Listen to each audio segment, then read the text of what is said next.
Hi friends, this is your lesson 15 exit ticket. Excuse me. So just like we practiced, we are going to be adding tens.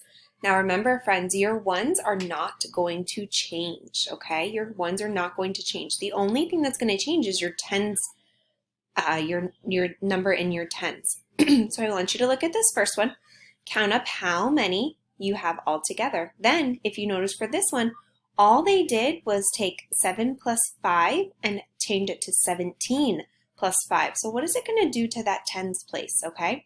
Then for this one, you see it moved up to 27 plus 5. Again, the only thing that's going to change is that tens place.